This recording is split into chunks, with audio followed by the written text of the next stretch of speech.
Vakantieliefhebbers, welkom! Ik ben Marco, jullie parketeer en ik bezoek voor jullie de leukste vakantieparken. We zijn deze keer in Centerparks de Limburgse Pil, waar we logeren in een vernieuwde 6-persoons comfort cottage. En jullie krijgen zoals altijd een uitgebreide tour.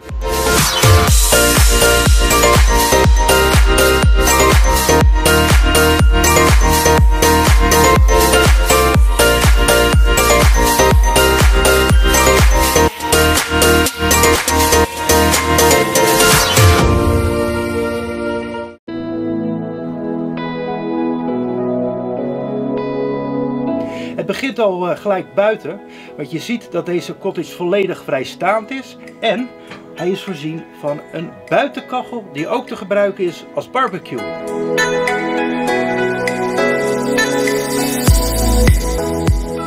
En doordat de cottage vrijstaand is deze omringd door ramen. Dit geeft heel veel lichtval, waardoor de kleur rood en lime op de muren heel mooi uitkomen en het geeft een licht en fris gevoel. Wil je iets meer privacy, dan kun je altijd nog de gordijnen sluiten.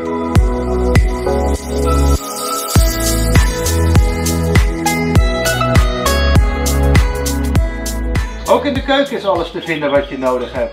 Een magnetron, een koffiezetapparaat, een waterkoker en zelfs een afwasmachine. In het park kun je uiteraard perfect uit eten, maar wil je toch binnen wat klaarmaken, kun je dat perfect doen op de 4-pits gasfornuis met afzuigkap. Omdat het een 6-persoons cottage is, zijn er vanzelfsprekend 3 slaapkamers. In de eerste 2 slaapkamers staan er 2 samenstaande 1-persoons bedden. En in de laatste slaapkamer hebben ze speciaal voor de kinderen een leuke blauwe hoogslaper geplaatst.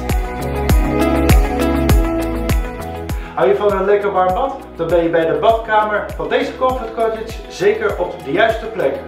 De badwand zorgt voor optimaal douchecomfort en voor de rest is de badkamer uitstekend gestyled. Ik hoop dat jullie een goede indruk hebben gekregen hoe je vakantie viert in deze fijne comfort cottage. Laat alsjeblieft een like achter, abonneer voor meer en dan zien wij elkaar de volgende keer. Bedankt voor het kijken.